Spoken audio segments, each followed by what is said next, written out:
Hey, I'm Decathlon Gamer, and welcome back to FM22 Youth Factory. We're on episode number 6, and we begin the season now in the 9th tier, aka 8th division, and we're getting started with a handful of new faces straight into the side. Is that too much to ask? Because now the cohesion of the team has totally fallen apart, as there's a ton of new faces in the senior squad. And likewise, the tactical familiarity has dropped significantly with new players in the side. So bringing these new faces in, our youth intake was just a handful of days ago. So these new players have been in the senior squad for half a week. That's it. They are not yet up to the level they need to be at. So are we going to hurt ourselves today? Well, we'll find out. So far, 10 minutes in, and we've definitely been the dominant side thus far. And we go close on that one, just over. It's out for a goal kick. Thought maybe the goalkeeper had pushed it over, but I think that was more just the lag. And I really need to just buy a new graphics card, even though I have a very good, very expensive graphics card. But it's having a problem when it shouldn't be having a problem. It's not overloaded as Norwegian opens his account for the year with his first goal. Well-timed run, great ball over the top, really good first touch on that one. Severede, oh yeah, he's well onside there. And Norwegian, not an easy one to beat the keeper on there. He curls it around his legs. He tries to dive, but cannot get to the end of that one. And it's 1-0. 20 minutes played, and we set ourselves up with the ball into the box. There's that layoff one, but not quite where we want it, but we still recover and get an additional ball with the cross to the far post. This one headed over, but easily could have been another goal, and we are looking very much the attacking side, more likely to score as we do get that second one just 10 minutes later. And from that same sort of thing, if we cannot get that shot, if we cannot get that initial ball in the place we want it, like Kalzi here, take it to the end, turn around, and play it back into some sort of attacking runner. And that has been working so well for this squad here in these first couple of seasons since we got that first intake anyway. Malum, free kick. Ooh, we get to that one. Not sure how we're offside when it was a free kick and everybody was on when the kick was taken, but Honore, the center back, who played really well in that youth intake game last time, gets his first goal, and we lead. That's 10 minutes later. Keeper should have gotten on the end of that one and punched it away or caught it, whatever, but he is too worried about the initial ball, thinking Honore was going to get to it, and instead he stays patient, and that did not pay off well for him. Not a good decision. But I can understand the hesitation because Honore might have gotten on to the end of it the first time around, which, if he was already making a move on the ball, would have left the goal wide open. Here's Norwegian. Again, there's that pullback. Mathieson, second time doing the pullback, switches to the far post. And eventually we do get a shot off, but we blast that high and wide. Nice through ball. Kalzi does get the opportunity on that one, and he earns the corner kick. Total domination. I think this first game of the season is well in hand. Let's go ahead and move forward. They haven't even had a shot attempt, though they put that one together nicely off the free kick on the one-touch volley. Ball never even hit the ground, and he kicked that one straight towards goal, but we luckily, Stensby Jakobsen was able to push it up and over. Anyway, okay, so halftime, that was their only shot attempt and all of their XG. Meanwhile, we are very deserving of the 3 goals we have, the XG to back it up, and you would suspect the team should be able to keep on rolling into the second half. Let's push forward 6 games and see where we're at. Absolutely no surprise that the youth team is performing well. Maybe a little surprising as to how well, though, because again, this is our lower level guys, but these lower level guys are good enough to be a first squad anywhere else, so I suppose it makes a certain amount of sense. Well, anyway, 9 matches played, plus 34 goal differential, and 9 wins from 9. So all 27 points that have been available to them, they have obtained thus far. But you can see more than just that. Player stats. Erdal, who was with the first team a year ago, 10 goals.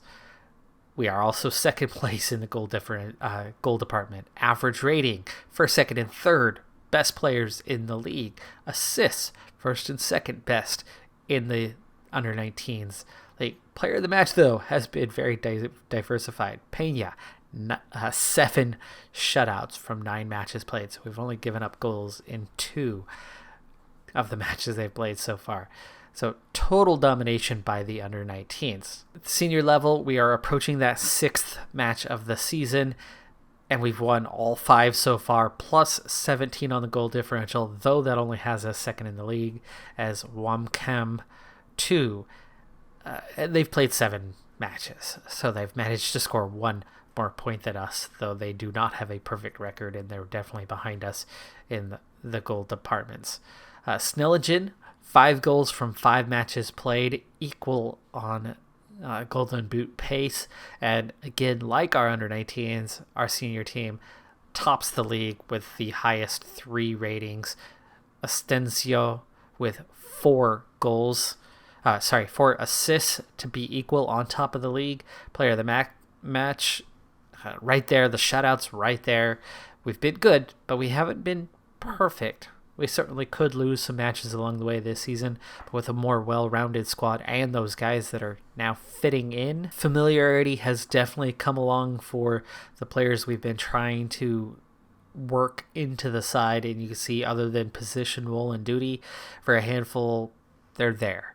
They've made it, they've figured it out, and that means we should be in cruise mode going forward, which I think we were already kind of in that, weren't we? One thing I have had to deal with was the transfer deadline, and literally transfer deadline day, late in the day, 5 players opting to sign with other clubs on freeze. That's kind of the stage we're at right now, where I can't lock them down on these permanent contracts right now, as we can't afford to pay anybody a proper salary.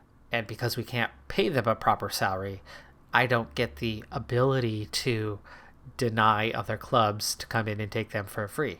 If we're not paying them properly, just for appearances, then other teams can come in. But because of our financial situation, I can't properly get in and set this up to where they're staying hands off. So I immediately brought all 5 back the next day, but it took me a little bit to get in and deal with the logistics of getting them refit to play for the club. So they all missed that next match, which 4 of these are senior squad guys. So that was a little problematic, but we're okay. 2 matches later, on the road, and Wamcam, the team that was in the lead because of, well, they played more matches but had a good run, we're up against them now. Now, we have inherited the lead over the last match played. We've pushed ahead of them, so they are sitting second in the league, but we are up against that number 2 side. So how do they perform? How do we perform in this one? They are the only team that looks like they could potentially give us a challenge this season. The team that was picked top in the preseason predictions, they're in Group A. We're in Group B, and they're not leading Group A. In fact, they're mid-table, so they're actually struggling. So I think we're looking likely to do what was expected of us and perform well, and we'll see if that's actually the case. As we open this one, that was the first kind of look at anything, and that took 20 plus minutes to produce our first chance in this one. So maybe, just maybe, they are good enough defensively. Snelligen again, this time he lays it off for his co-striker, who puts this one in the back of the net. So from no chances, we do what we do well. We pull it back when the opportunity is not there and lay it off for somebody else, this time to the strike partner. Just 2 shots, just a 0.3 in the XG, but we have a goal. Can't get on the end of that one. We don't lose too many of those headers, but we lost this one here. Stenzio. Nice through ball. Kalzi lays it off for a teammate, but this time the defense steps in front. Wow, that looked that was really weird. It looked well offside. Well, not well. It looked like offside. He was definitely on the back of our guy, holding him back, and he seemed to be the first one in terms of forward. But no offside called. He gets that. It hits the post, and then I guess it was crossbar, right? Looked like crossbar. And then our attempted clearance goes off the back of the goalkeeper and then nearly went into the back of the net. Went just over the crossbar. That was crazy. That was a sure own goal that would have been. Speaking of, we're approaching halftime now. Still up 1-0. Snelligan, can he make it 2? Not offside, is it? Was he grabbed? Red card? Obvious goal-scoring opportunity. No, only a yellow, but it's going to be a penalty. I thought that was outside the box, but okay. Calzi steps up, and he puts it in the back of the net. What a strange, well, double sequence there, right? The near own goal, and then the penalty. I did not think that it was offside. And that ended up not being the call. Yeah, awfully close. Close match, but it's 2-0. Can we see this one out? Because they have played relatively well in this one outside of that penalty that they gave up. And amazingly that it was only a yellow card, right? If he's seen stopping the forward progression on a sure goal-scoring opportunity, that's got to be straight red, right? But no, just a yellow. Okay, fine. So far, second half has been all us. 4 shot attempts, 7 minutes into the half, and all 4 have been us.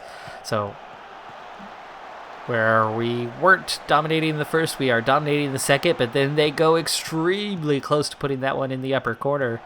So that domination spell only lasted for 7 minutes. Now, just a minute later, another highlight. Malum loses that ball. And they begin their counterattack into some space here, into the corner flag. Nice tackle from Jakobsen, but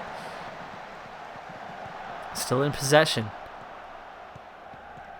Still not able to force the ball away. That one onside.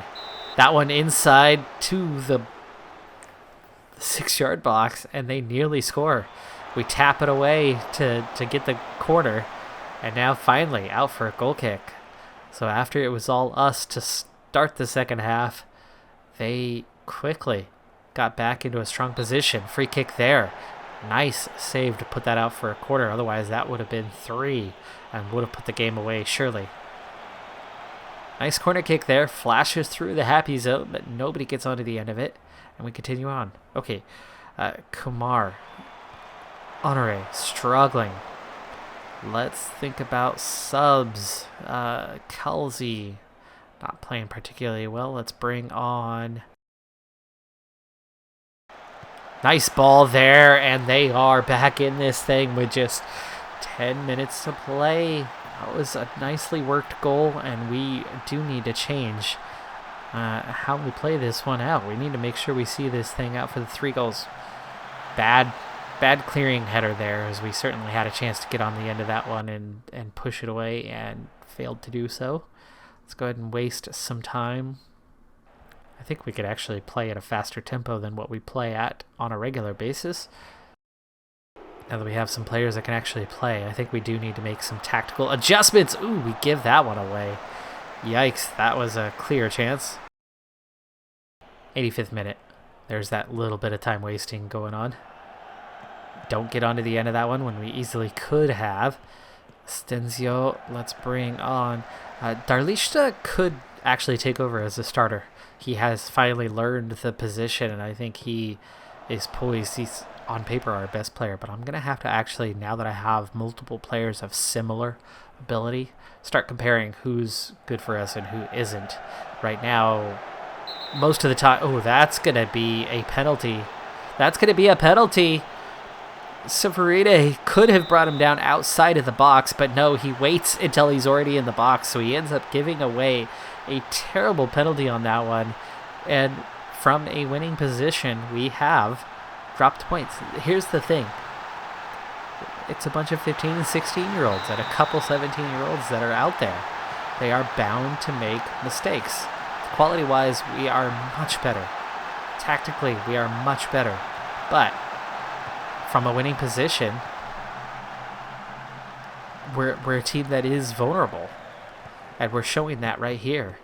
These guys have fought their way back into this thing. They've just wanted it more. And they've shown that. We might have been offside there. I think that's why we backed off and let the keeper pick that one up. Jakobsen. Kamar. Darlishta.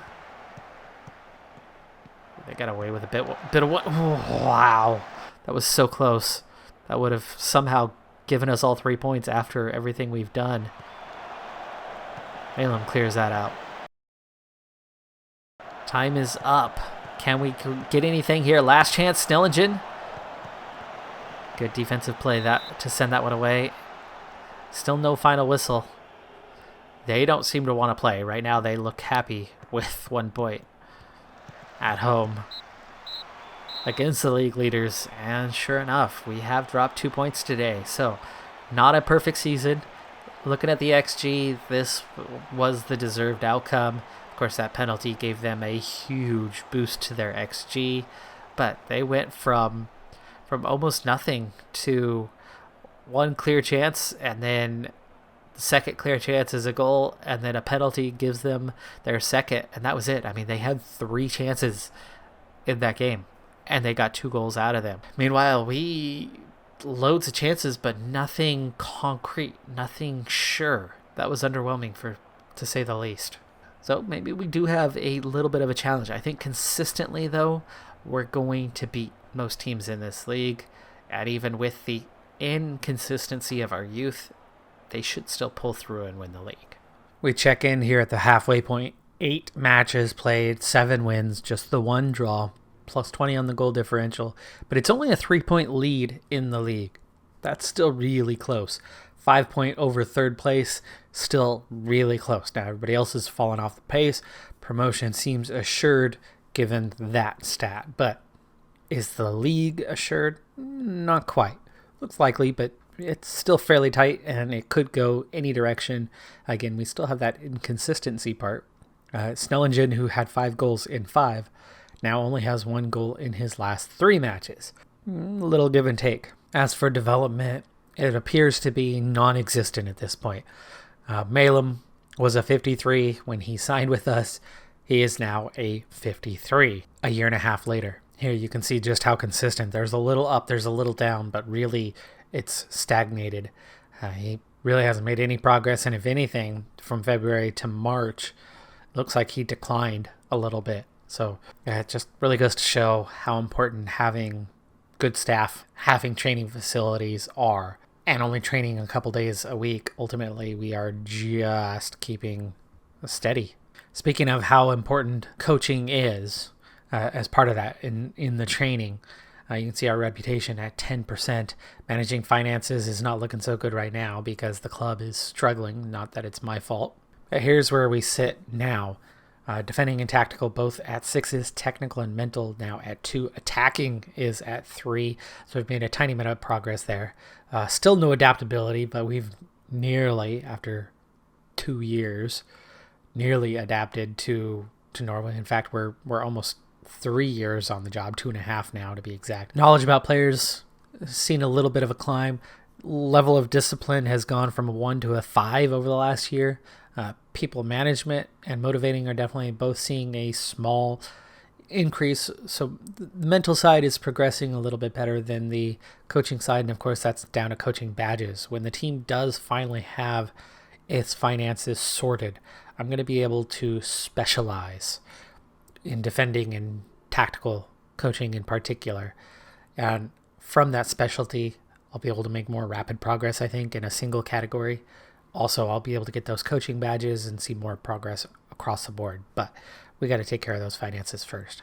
This year, we've already seen the ticket price double. It was $1 a year ago. Now it's $2. That increases the funds. But when you only have 100 seats, you're only making $200 a game. I mean, that's not a lot of money. Very little money, especially considering our situation in the finances department. So that's not our way to a quick buck. But you know, if that raises $3, $4, $5, you can start bringing in at least a little bit of money. It's something as we climb the division. One notable thing is Snelligan has already made it on the list of favored personnel in just our second season. But with the season going very quickly, let me double where we're at. We'll go forward 4 games, and then we'll have 4 left in the season. So we'll see if things are tight after 4 more. With 4 matches left to play now, we've had just 2 draws on the year through 12 matches played, and that is enough that we are now 10 points ahead of the Chasers. And they do have 1 game in hand, so it's not a done deal yet. But with just 4 to play, we're looking at 12 points, which means 4th place cannot reach us. We're on the verge of claiming the league. We've already claimed promotion, so that part's all good. We did through the summer transfer window, which is like the January transfer window elsewhere. We lost 5 players yet again. I've brought those 5 players immediately back after they were lost, and now I'm getting to a point where a lot of the first team is at 17, is at professional contract status. So here's what I've now gone through and done with those that are 17. The amount is so low that it's not even showing up here, but the minimum contract that I could give was $72 for annual. It is showing up because we have 0.2% of payroll, but without any bonuses and just straight $72 per year, that's $6 a month. That's the minimum, and that's what we've given to everyone who is 17 and older right now, as the team is in total financial chaos. We'll see if this does anything to impact if I'm able to block deals now that they have official contracts where they're getting paid a regular salary and not just no contract with bonuses for participating, for playing, as those ones you can still rip players away. But what we're looking at now is a surefire bet that we are heading up to the 8th tier, aka 7th division for next season, and that is the kind of progress that we ultimately have to make in order to survive. Now, speaking of survival, the finances actually looked better for 3 months. Not good, but better. And in those 3 months, what ended up happening was our youth setup didn't have that same high value that it's had in the past. It had dropped significantly. So we went from 18,000 down to under 5,000 monthly. This last month it went back up. I don't know what happened. I don't know why it happened, but it did make things a little better than what they would have otherwise been, because we're now sitting on a negative balance of 167,000, which is a lot of money. It's not good. You can see our current spending and committed spending has leveled off. It's eased up. Next year we're expecting the same money as what we have for this year, and so all of that's good.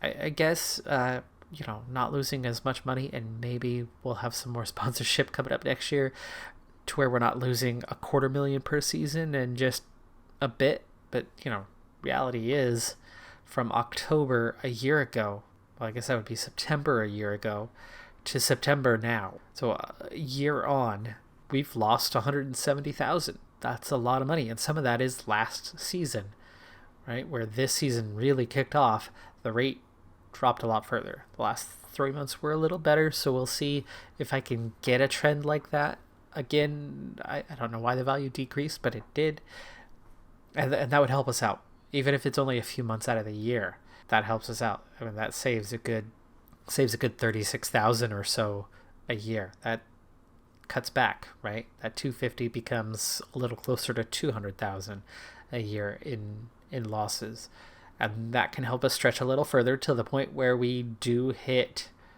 a professional status, to where we can be high enough to get actual offers in cash for players, and in the hundreds of thousands, to where we could sell off a couple players and make the money that we need to recover our debts, to eventually get a positive balance, to then progress the club where it can make the money we need to build a stadium, to improve the training facilities, to make better players that we could sell then for more money. And of course, an intake every year means players of quality coming into the club players with potential coming into the club that we can use to recycle our finances until we get to a point where we're financially viable. But we've got a real mess on our hands.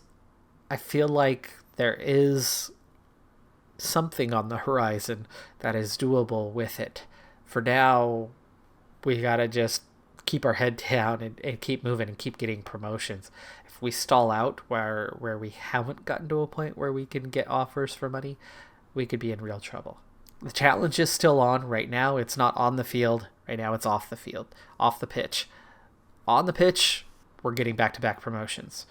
And at the start of the next episode, we'll be right in that final game of the season and see if we did conclude with a title back-to-back. I'm Decathlon Gamer. Like, comment, subscribe, and I'll see you next time. Have a good one. Be safe out there. Bye for now.